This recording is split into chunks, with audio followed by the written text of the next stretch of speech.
புதிய பாடத்திட்டத்தின்படி முழுமையான கவரேஜ், 10 ஆண்டுகளின் கேள்வித்தாளின் தொகுப்பு தற்போது பரபரப்பான விற்பனையில். சுரா டெட் கைட் புதிய பதிப்பு அனைத்து புத்தக கடைகளிலும் கிடைக்கும். Also available at Amazon and Flipkart. एक बहुत रिक्वेस्ट है आप सबसे बहुत बड़ी कि आप में से जो यहाँ पे हेल्प कर सकता है प्लीज करें.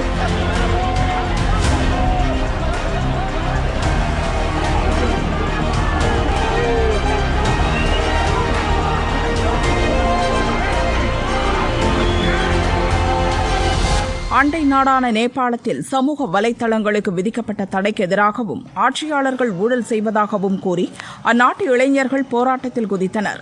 இது பெரும் கலவரமாக வெடித்ததில் 30க்கும் மேற்பட்டோர் பலியாகினர். பார்லிமெண்ட், அரசியல் தலைவர்களின் வீடுகள் தீக்கிரையாகின. கலவரத்தை ஒடுக்க ராணுவம் களமிறங்கியது. அப்படியும் ஆயிரக்கணக்கானோர் வீதிகளில் இறங்கி பொது சொத்துக்களை நாசப்படுத்தினர். ஆட்சியாளர்கள் ராஜினாமா செய்த நிலையில் நேபாளம் முழுதும் ராணுவத்தின் கட்டுப்பாட்டுக்குள் வந்துள்ளது.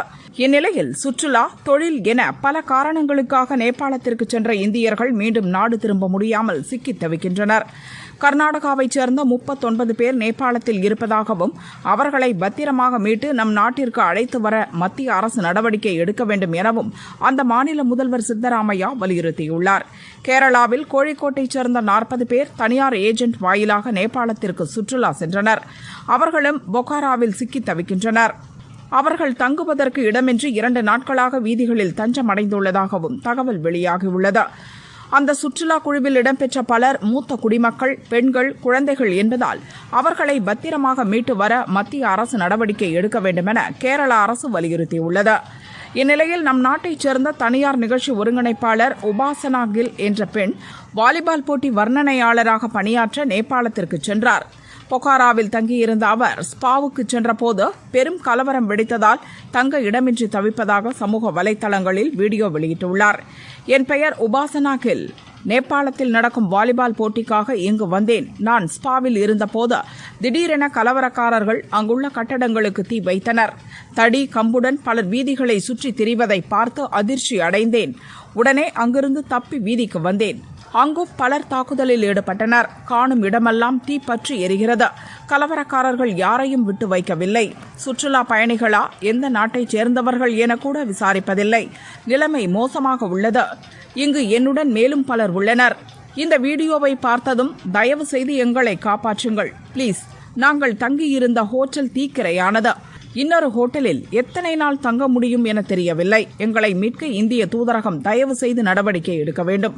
இந்த வீடியோவை பார்ப்பவர்கள் அனைவரும் கூடியவரை ஷேர் செய்யுங்கள் ப்ளீஸ் என அந்த பெண் கதறி அழும் வீடியோ வெளியாகி பரபரப்பை ஏற்படுத்தியுள்ளது.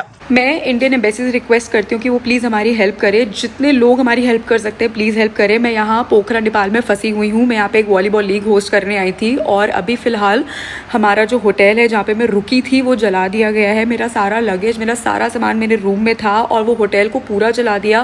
मैं स्पा में थी और वहाँ पर पीछे मेरे लोग भाग रहे थे बहुत बड़े डंडे लेके और मैं जैसे जैसे अपनी जान बचा के बस वहाँ से बाहर निकली हूँ. एक बहुत रिक्वेस्ट है आप सबसे बहुत बड़ी कि आप में से जो यहाँ पे हेल्प कर सकता है प्लीज़ करें. बहुत बुरी हालत है यहाँ पे. जगह जगह रोड पे आग लग रही है. यहाँ पे टूरिस्ट को भी नहीं छोड़ रहे हैं. उनको कोई फ़र्क नहीं पड़ता कि यहाँ पे कोई टूरिस्ट है, यहाँ पे कोई काम करने आया है.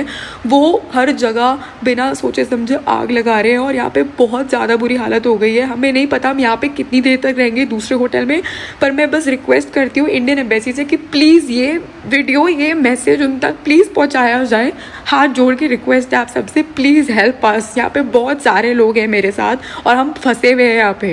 பெரும் கலவரம் காரணமாக காத்மாண்டு விமான நிலையம் மூடப்பட்டுள்ளது. அந்நாட்டிற்கான விமான சேவைகள் நிறுத்தப்பட்டுள்ளன.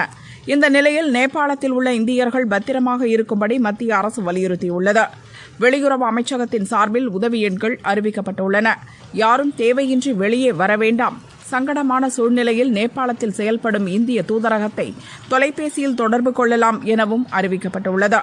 நேபாளத்தில் சிக்கி தவிக்கும் மேற்குவங்க சுற்றுலா பயணிகள் இந்தியா அழைத்து வருவதற்கான நடவடிக்கைகள் மேற்கொள்ளப்பட்டுள்ளன. இன்னும் 2 நாட்களுக்குள் அவர்கள் இங்கு அழைத்து வரப்படுவர் என மேற்குவங்க முதல்வர் மம்தா பானர்ஜி நம்பிக்கை தெரிவித்துள்ளார். நேபாளத்தில் சிக்கிய ஆந்திர மாநிலத்தவருடன் மாநில அரசு தொடர்ந்து தொடர்பில் இருப்பதாகவும் அவர்கள் பத்திரமாக மீட்கப்படுவர் எனவும் அந்த மாநில அரசு நம்பிக்கை தெரிவித்துள்ளது.